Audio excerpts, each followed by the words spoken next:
What a great crowd. Thanks so much for coming along here. Who's a first-time startup grinder? Who's a virgin grinder?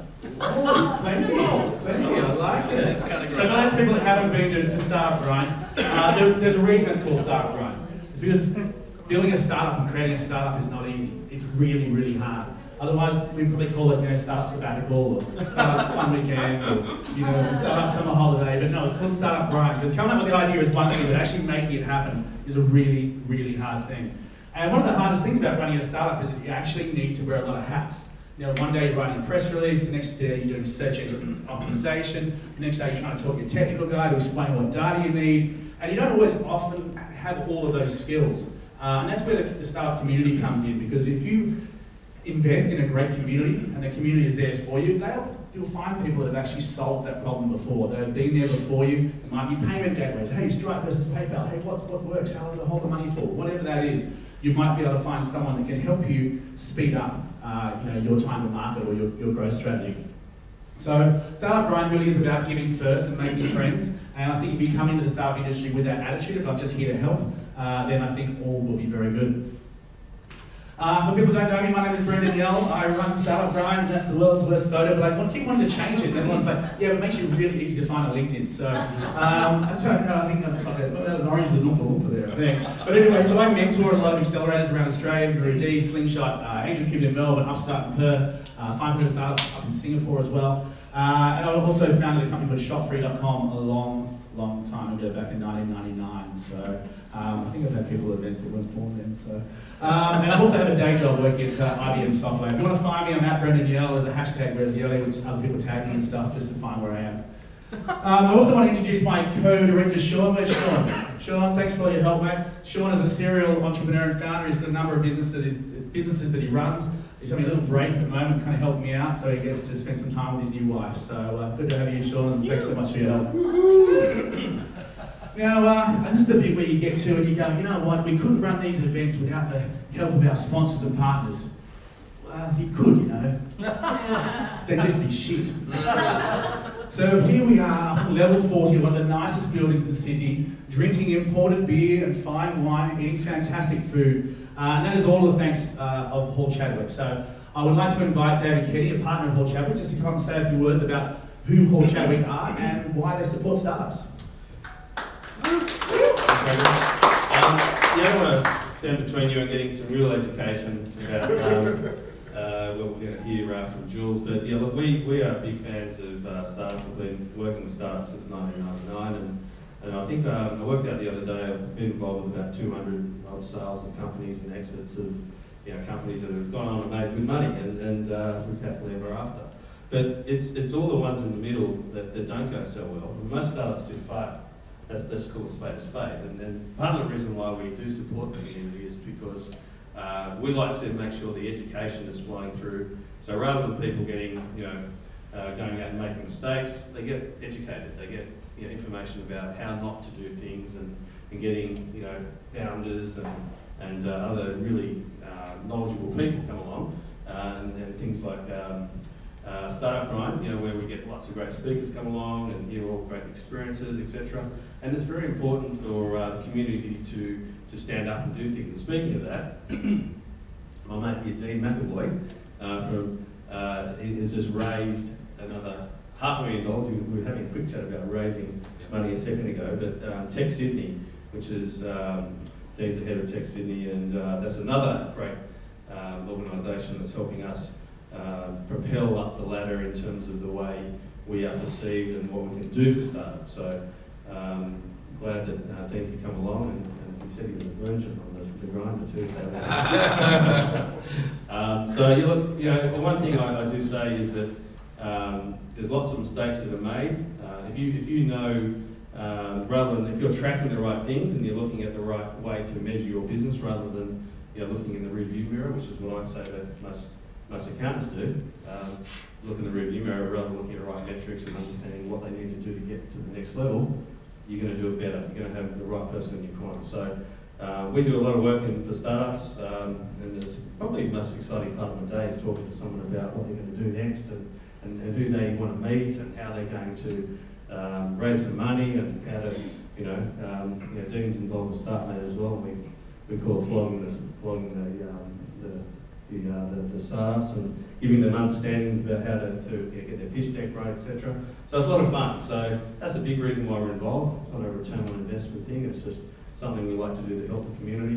And also one last thing that 2 nights ago we had the Rare Birds event here, and I was just sitting back a bit and I just noticed that there was 90% of the audience was women at Inspiring Rare Birds.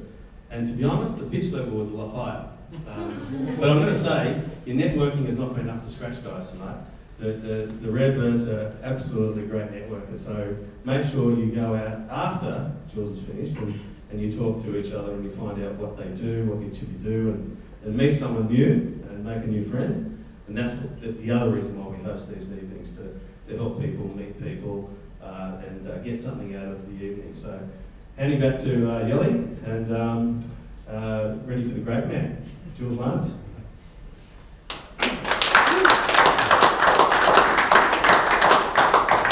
Thanks, David. One of the great things about David is he realises that his involvement in the startup world really is about building long-term relationships, not about selling services today. So thanks, David, again for having us. I've just mentioned a little bit about my day job at SoftLayers. So SoftLayers is IBM's cloud infrastructure play. We have a program for startups, so if you're a startup that is less than 3 years old or less than $1 million in revenue, we can provide you some free service. So I know some of our startups are here today, Retail Haven and Felix there, so Vasaria. So come and see me if you want some free hosting, really high performance service. I'd love to help you out. We also want to thank our partners at 360 Degrees. So currently we are not streaming, we are filming in 4K. In 360 degrees. So everyone give them a wave, because this will be on YouTube tomorrow in 360. So these guys are fantastic. They do all sorts of 360 degree video, and we're happy to be their platform partner actually at SoftLayers. So good to have you on. Thanks for coming, man. Bye. Now we like to feature a few attendees.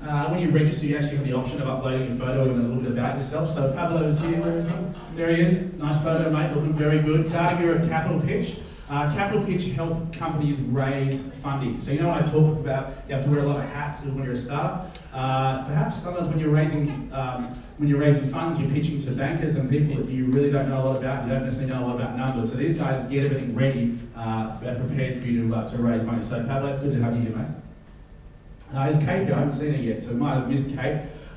Kate is a fabulous female founder who runs Freight Exchange, disrupting probably a dinosaur industry and doing it really, really well. I think Miradi batch 1, was that right, Liz? Yeah. 2, batch 2. Is Barry here yet? We're not going very well here. Barry will be here later. You know, it's alright, I can always feature other people. So, so we've got, up the back, we've got Dave Malcolm. Dave, give everyone a wave. Dave is the CEO and founder of Marley Spoon in Australia, of which I'm a customer. Basically, box of ingredients delivered to your home with a bunch of recipes you can actually cook and look like a star. So good to have you here, Dave. Thanks, mate.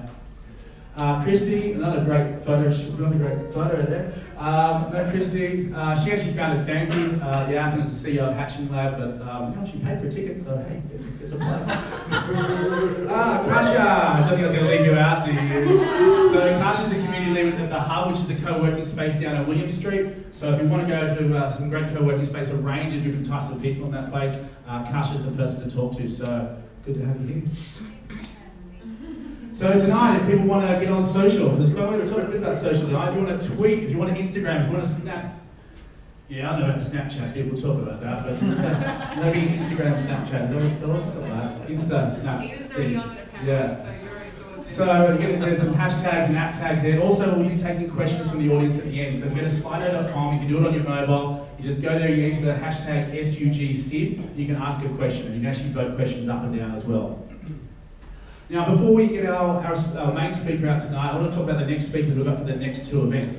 So this guy, James Chin Mooney, I don't know if you guys have seen him before. He was on the ABC's program, The New Inventors, for many, many years. He had a startup called To Share. The concept being that if you had a lawnmower or a whippersnipper and you wanted to rent one, or you didn't have one, you wanted to rent it off your neighbour or someone nearby, you could do that. That company started going, then they realised actually there was no way to move this stuff around. So he actually created Sendle, which is a logistics platform to enable cheap and efficient moving of goods from reasonably close distances. So here's our next speaker on August 12 in the evening, and we just confirmed this morning that our next speaker after that will be Matt Mikowitz. He's the founder of Hive.com. If anyone has ever heard of Hive.com. He also co-founder of 99 Designs, Flipper and SitePoint. That'll be August 26th, and there'll be a breakfast event. Don't do a lot of breakfast, but it'll be okay. So the last breakfast we did was Ash Moreira. There was August. The time machine. next month. Next year.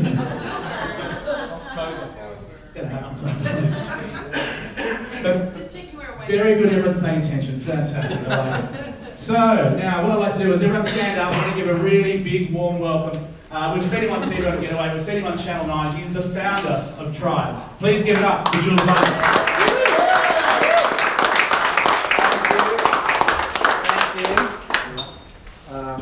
That was a bit over the top.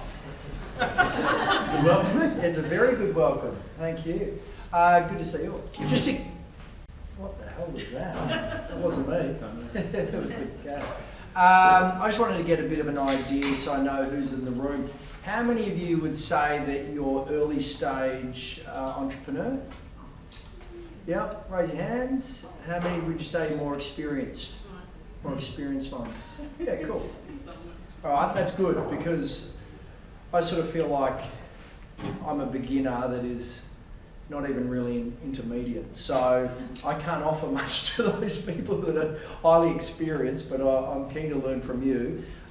But I have fumbled my way through the last sort of 18 months to be able to attract some good fortune, and I'm certainly having good fun doing it. Do you reckon that's, would you want to swap sides? Or? Sure. Do you think that's interference? But It's fine, just keep on. we'll try that. great? Cool, thanks for that, Jules. Mate, I'll ask the questions if you don't mind. Yeah, no worries. Okay, that's your ego. Tread on that. It's not about me, it's not about me, it's not about me. It's $5,000 in therapy just to say that. It's not about me. It's Hashtag, not about me. where's yellow?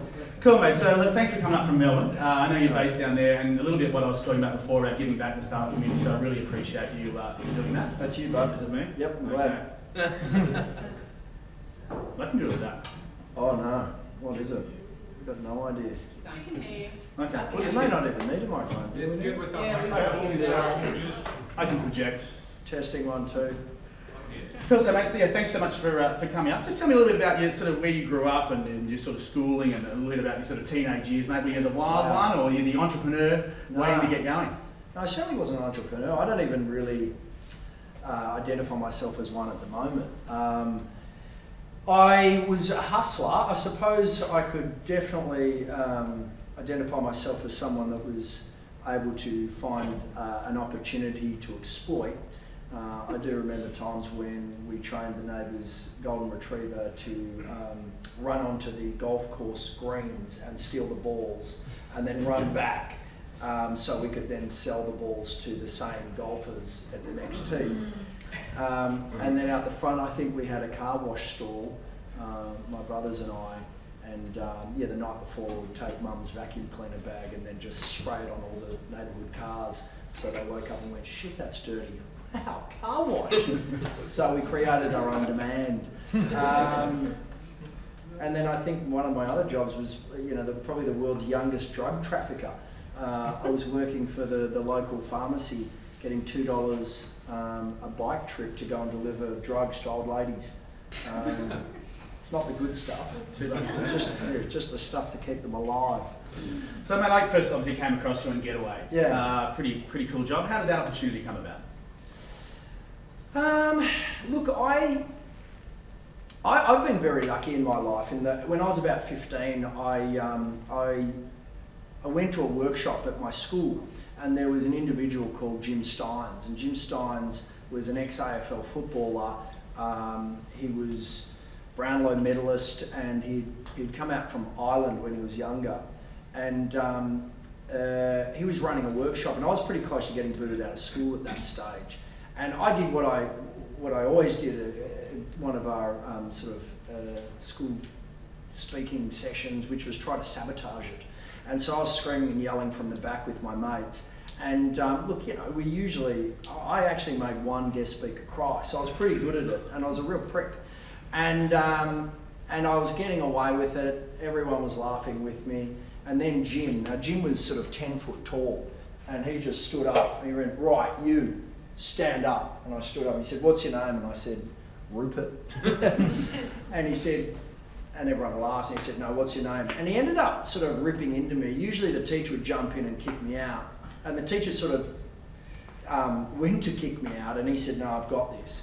And he said, "Who are you?" And I said, "Oh, I'm Jules." And he said, "No, but who are you?" And I didn't know what he was talking about. I'm like, "Oh, I'm Jules."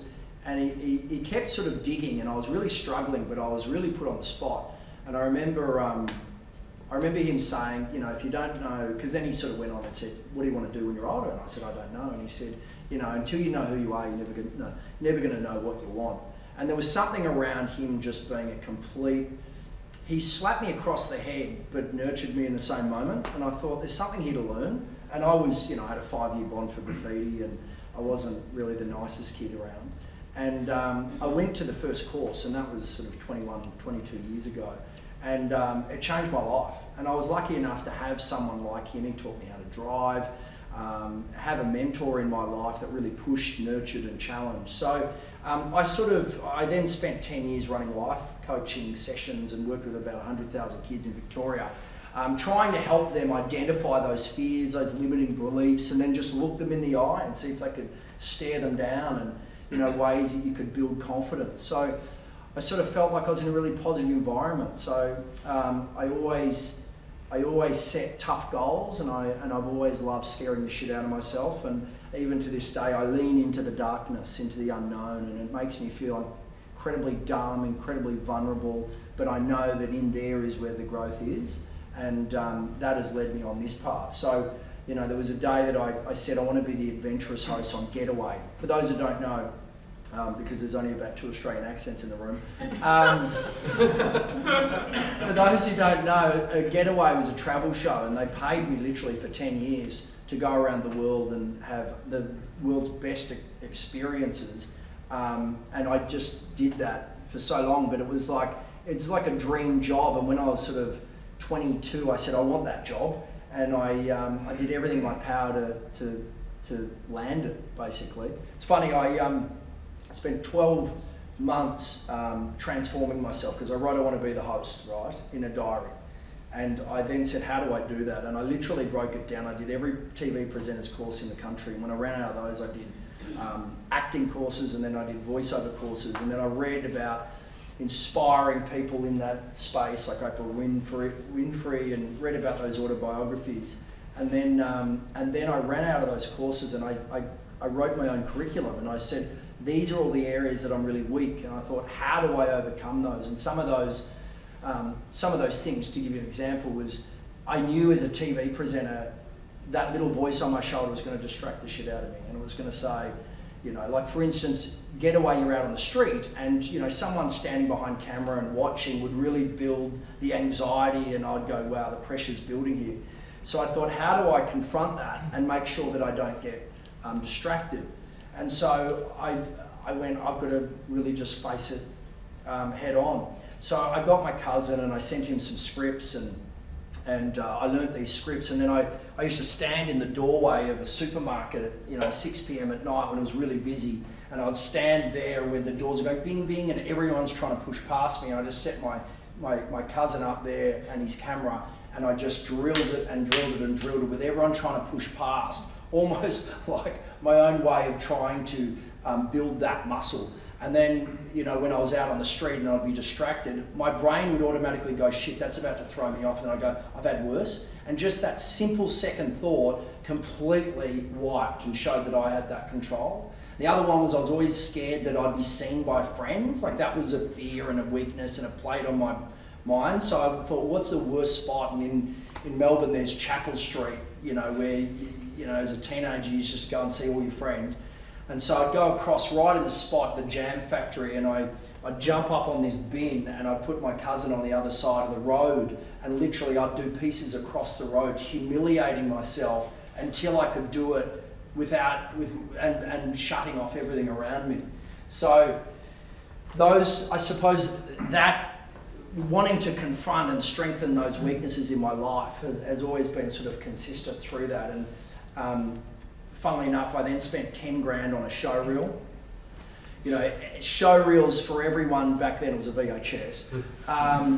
For everyone back there, it was you know, they'd put $300 or $400 in and they'd get their work. And I thought, there's thousands of people doing the $300 or $400. So I said, I'm going to spend $10,000. I'm going to save up. I'm going to get a professional crew. I'm going to get a graphic designer. I'm going to train myself. I'm going to get a stylist. And I did the work and put the thing together. And it just cut through the masses. It was just the only one, like a message in a bottle. And I made 250 of them. And literally, I gave out 3, and then I got Getaway. You know, it travelled to the right person. They rang me up, and I had 247 VHSs under my bed at Mum and Dad's house. And then I remember I got the job, and I went back, you know, I stumbled over my diary, and it said, I want to be the adventurous host on Getaway, you know, 20 to 25s, and literally there I was about to skydive on something, just going, fuck, you know, and that creating that story and creating that one piece, that show reel, is how I started this company, Tribe, because it was my pitch deck. That's what I built around my pitch deck, because I knew there's lots of pitch decks out there, but how do I make mine? Because there's, you know, make mine sort of really speak higher and louder. Interesting. I mean, Jim Steins has had a very positive impact on a lot of people's lives, so I didn't know that there was that connection. So. Yeah, he's passed away now. I filmed a documentary on his last sort of 2.5 years as we tried to keep him alive.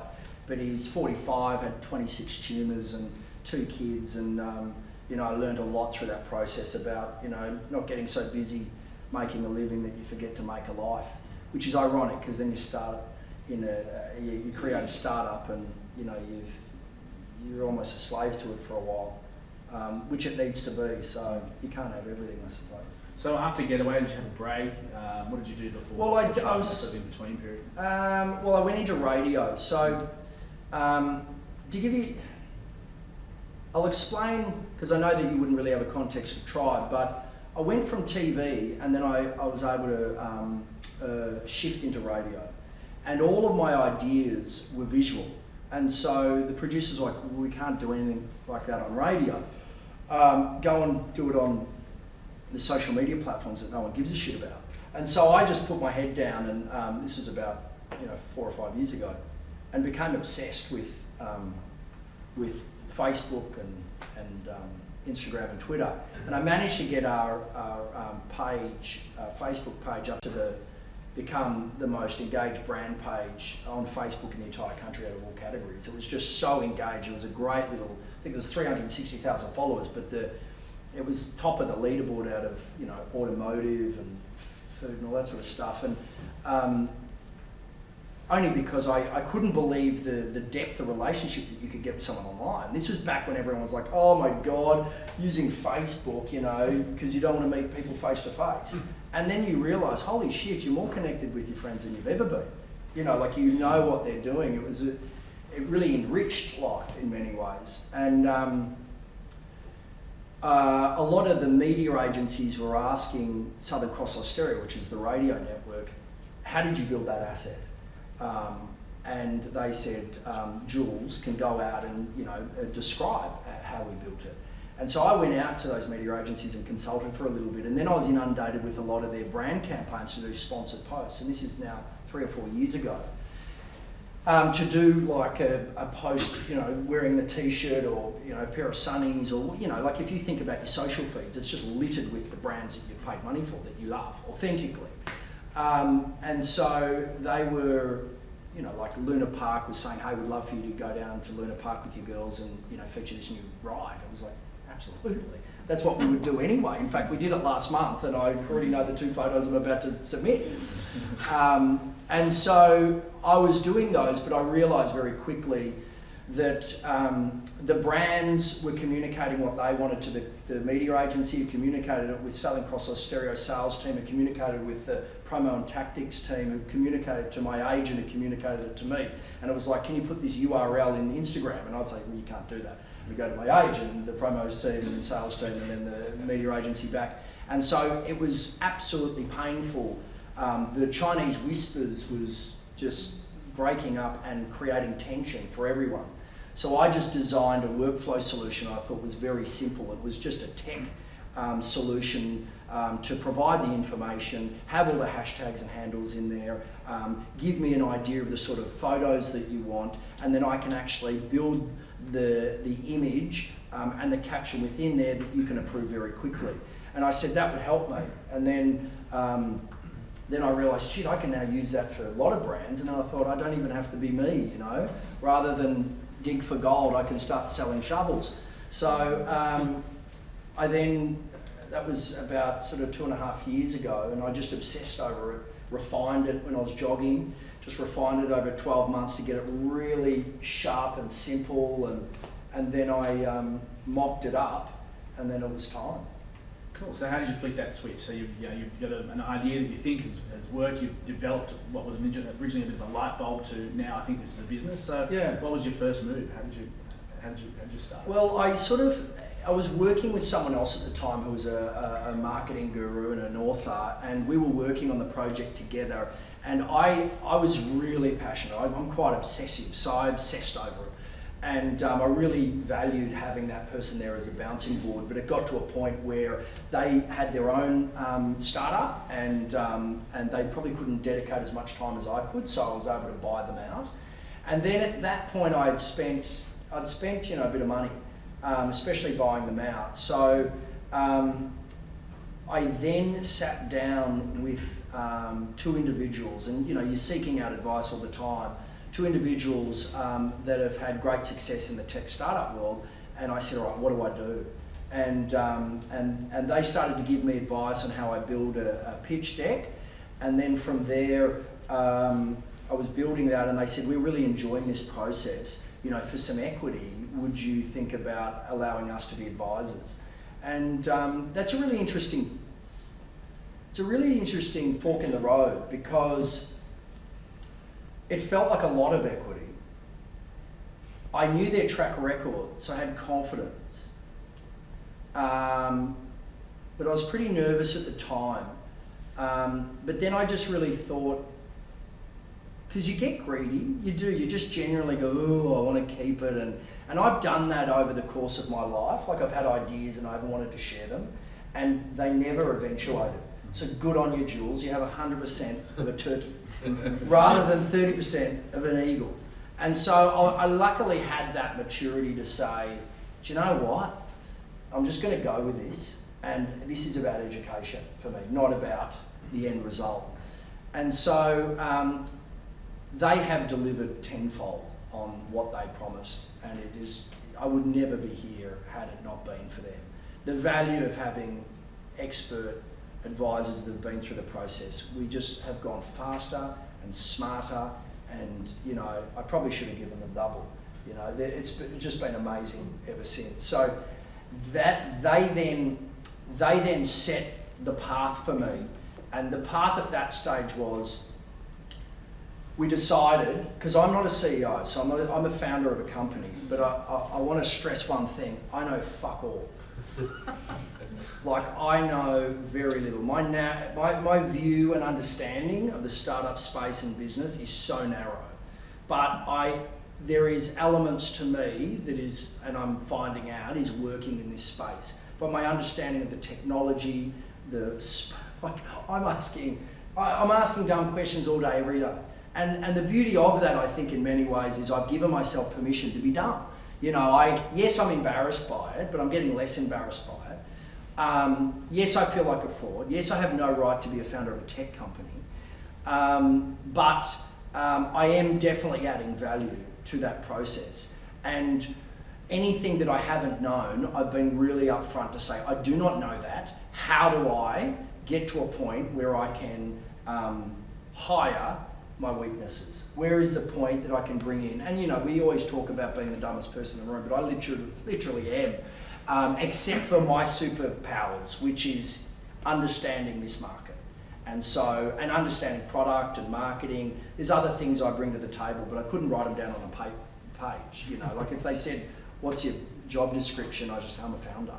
You know, I'm involved in every little piece, and I'm injecting it, and I'm the spirit of it, and I'm the vision of it, and I'm pushing it forward. But we were lucky enough in the strategy to say, right, we need to raise, I think the first raise was 750K, and so we're going to raise $750,000 to hire a CEO to fill in all my gaps. But I had to get to that point with shareholders agreements and legals and the works, and that was like trying to learn Japanese under pressure. And I hated it. Like that's been the most uncomfortable of this entire journey, was where, like, it's great to, they always say work on your weaknesses, and to a point you should, you know, from a micro level, and that's why I was out there working on my weaknesses in the supermarket door, you know, working it. But on a macro level, you shouldn't really be doing a role that you're not suited to. And so, you know, I was very open to the fact that a CEO had the business acumen to do it. So anyway, we raised that $750,000. It was really tough. And then we hired an unbelievable CEO. This is only 12 months ago. And that CEO has driven us through another raise and then another one. So it's been an exceptional journey, but I've been lucky enough to be pulling people and asking for help along the way. So what stage did you launch the product?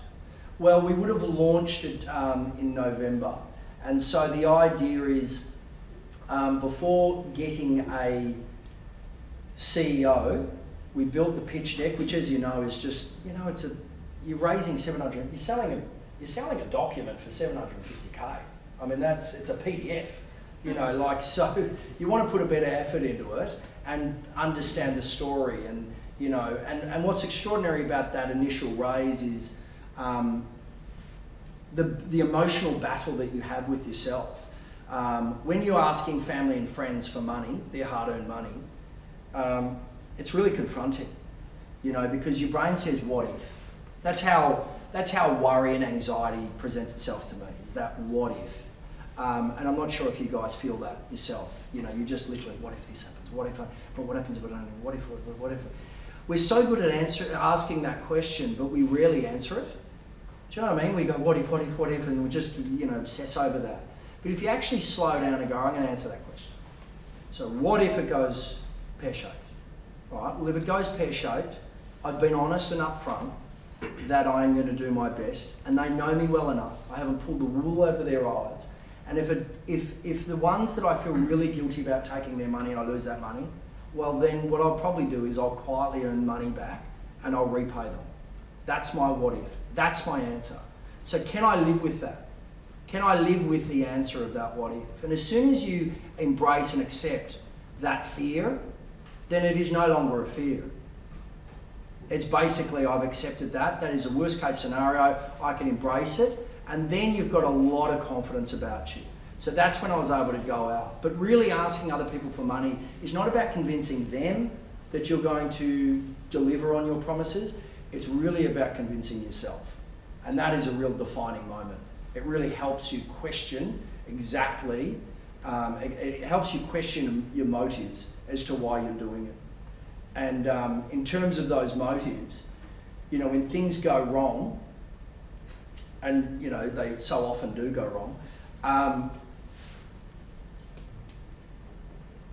yes, you've said, what if this goes wrong, and then it goes wrong. The reality is that's when you revisit the why.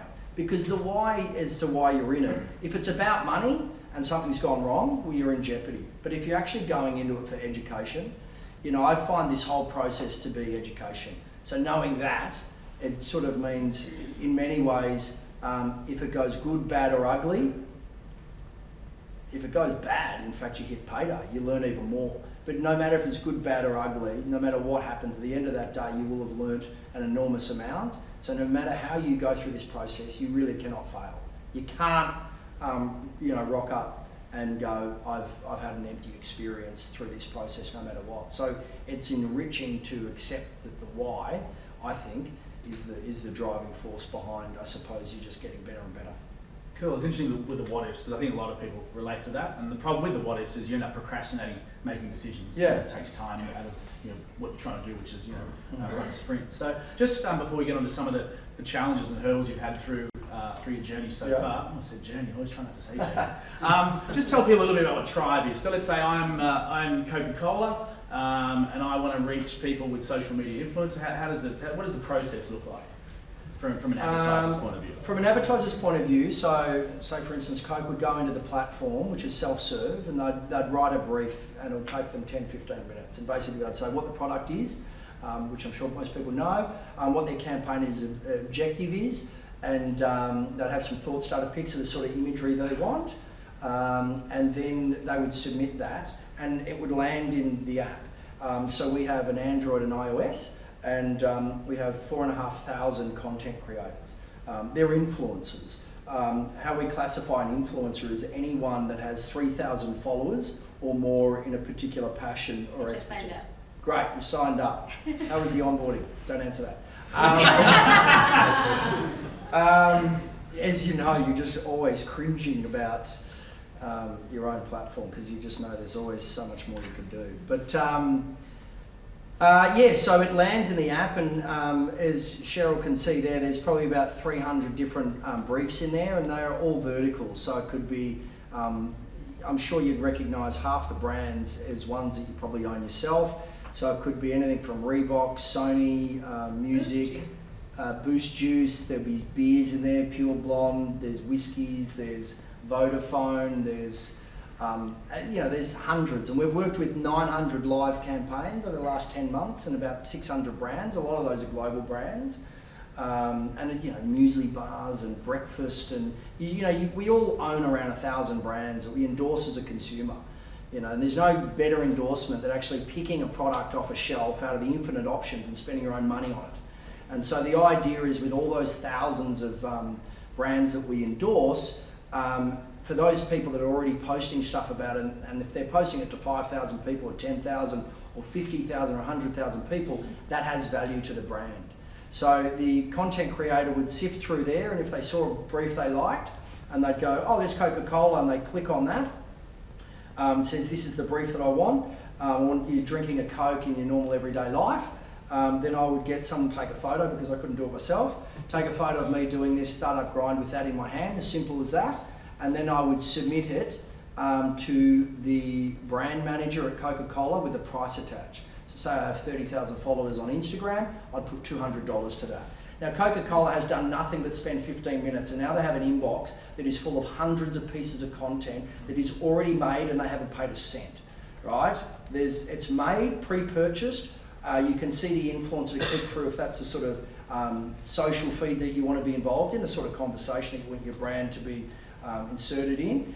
You can see if that's the sort of demographic that you like, and if that price matches up. And if you like it, literally, they just press the button yes. And if they don't, they just press the button no thanks. If they want to suggest some changes and they say, hey, I'd do it but not for $200, I'd do it for $150, then they suggest some changes. But if they approve that, then I would get a notification in my app straight away and say, you've been approved, and then I'd press publish, and it publishes direct to Instagram. So it can happen within minutes. So a girl, was going through it the other day. It was a pillow brand, and she was in bed, and before she got out, she's all snuggly.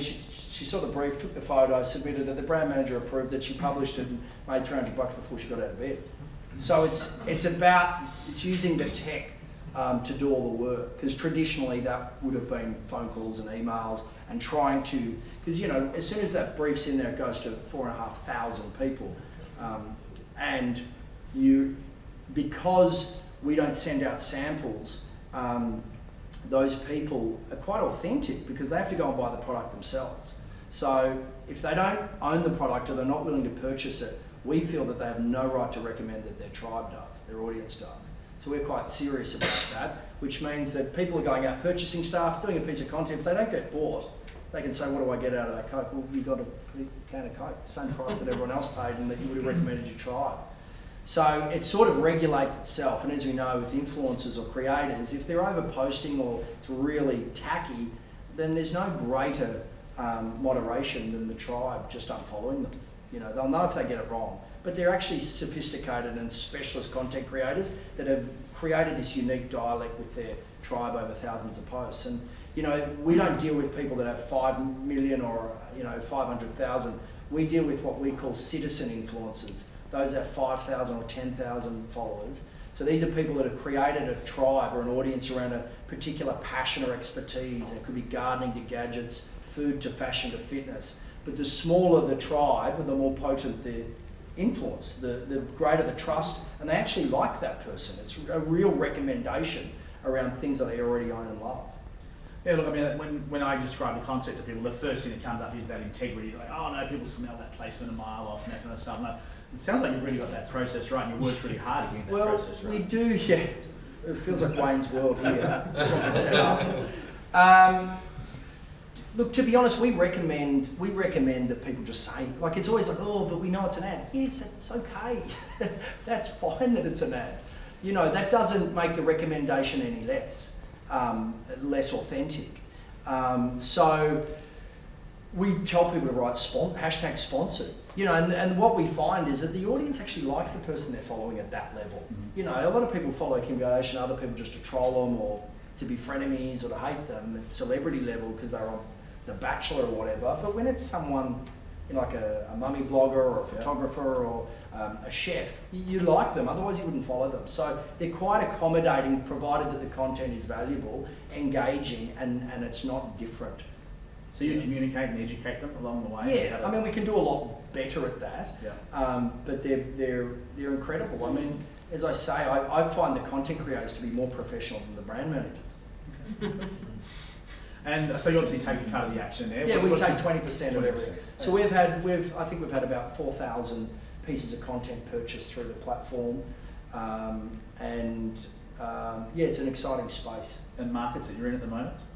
Yeah, so we're in Australia, and then we're looking to expand internationally. So we're just going through a process at the moment where early 2017 would like to trial a new region, and as you know, it being tech, it means that, you know, the money that we've raised really is invested into our tech infrastructure. So I think we've got about 16 full-time staff members at the moment. 5 of those are in India, and then we're about to hire another 4 or 5. Cool. Now I saw you present recently, you gave a bit of a talk, was it 5 or 6 lessons that you'd learned being a founder? Do you want to just run through a couple of the sort of key things that you... I won't be able to remember them, but... That's okay. As you can see, guys, the questions are up there, so if you've got something to ask Jules, please chime on in. They're just simple things that I've learned along the way, and as I say, I'm fumbling through this process as we speak. But I have learned things, not necessarily stuff passed on to me, but stuff I've found myself in little predicaments. One of the things I think has been valuable for us is recruiting people that threaten me. You know, like I recruit people that threaten me, that make me feel insecure, and that's not because they're necessarily smarter than me, but it feels to me like they could grab my platform and run off with it. And there's a sense of ownership, or there's a sense of competency there, but there's a feeling there that I have had each time, and if I don't feel it, I now get worried. So I know that's a strange one, but the reason I like that one is because as a founder and as someone that it's born out of my own brain, you're threatened a lot, and that is a very good sign that it's growing beyond you, and you need to make peace with that, because if you try to avoid that, I think you're going to crush it in your own hand. And that's not an easy process, especially when we hired our CEO, and I hired the guy that was going to boss me around. You know, like I've hired a person that has the final say. And I had to have a lot of conversations with myself about giving him free rein. You know, there was a lot of management there about that ego and control, and it was really tough. I'll give you the number of my therapist if you want. No, but that was that's actually one of my proudest. That's when I thought, okay, maybe I am a grown up. You know, because I never feel like one. The other one was when everyone zigzag. You know, Marty Newmeyer, I don't know if you've seen, he's a brand strategist, but you know, I once wrote a stat on a deck that said, you know, 91% of our influencers have less than 100,000 followers, And I was really proud of that. And then I looked at it back and I thought, holy, everyone in our whole category globally is saying the opposite. They're all saying 91% of our influencers have over 100,000. And there I was, and so I just had this horrible doubt, like, am I doing something wrong? What is that? And then I realized, no, that's it.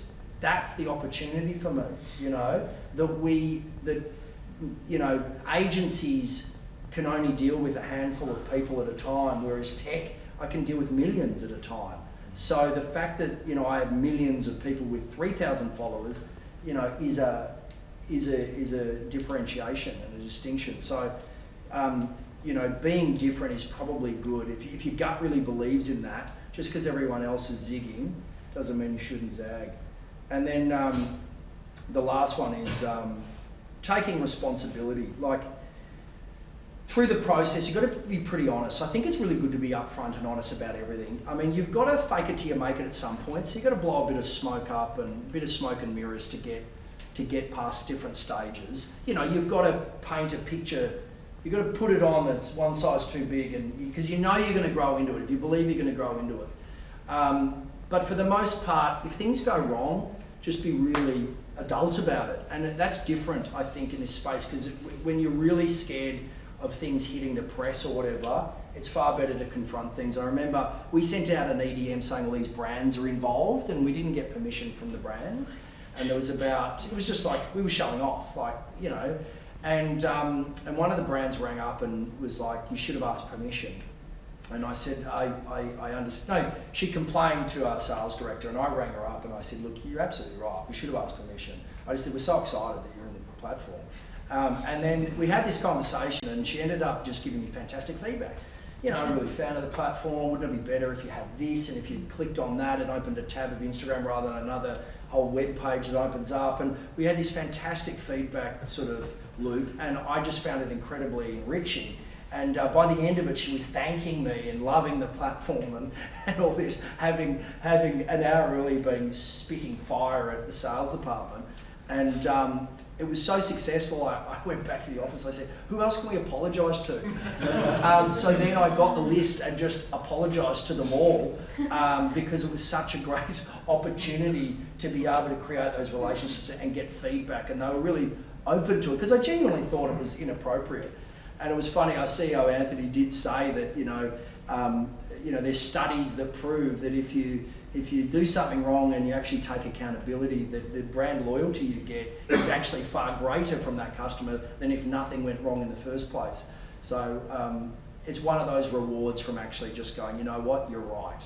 And often they will be right, but I think if you're honest about, I'm doing my best, people are pretty human about it. Yeah, fantastic. Happy to jump into some questions? Yeah. Cool, don't need these, that's good. So first question is from me, which is, okay, so Instagram are now, and it seems to be increasing over the days, curating their feed, okay? So is there going to be an opportunity in budgets to say, okay, they're curating the feed, so we're probably going to need to boost this post, right? So you're, it's not quite an Instagram, well, it is a big under-sponsored No, it is. post, Yeah, you know, it's great. So, I mean, there's a really good opportunity in that. As we know, you know, on our platform, 95% of the Instagram posts that get purchased, because, you know, for the most part, it's 100% organic reach. You know, the algorithm will come in, but it's certainly, but it hasn't really stemmed that organic reach. Yep. In Facebook, they're not buying it because if I've got 100,000 on Facebook, I'm probably not even reaching 1,000 of those anyway. So it's no use paying an influencer if they themselves can't even reach their audience. So the idea behind that is, and where Instagram will go, is that, you know, you'll purchase a post for $200 and then you put $100, you know, to target a really niche, hyper-targeted audience, so 20, 25-year-old girls in Sydney interested in fashion and fitness. So that's a real evolution of it, which becomes a media buy as well. You know, then you ask the question, if I'm buying for the reach, why am I even doing it through an influencer? The truth is that a brand, Coke saying we're awesome is not nearly as good as someone you trust saying they're awesome. You know, go and see Captain America, it's a bloody good film. It's a lot different than Captain America saying, you know, not him personally, but Marvel saying it's a really good film. You know, it's not what is said, it's who says it that has the greatest influence. Cool. Question from David at the back there. Did your TV presenting skills help you in your ability to pitch for money? I think so, yeah, I would think so. And advertisers perhaps as well. Yeah, and advertisers. Yeah, I suspect so. But I also think that TV experience has probably hindered me in some ways. I don't think a lot of the VCs have really taken me that seriously.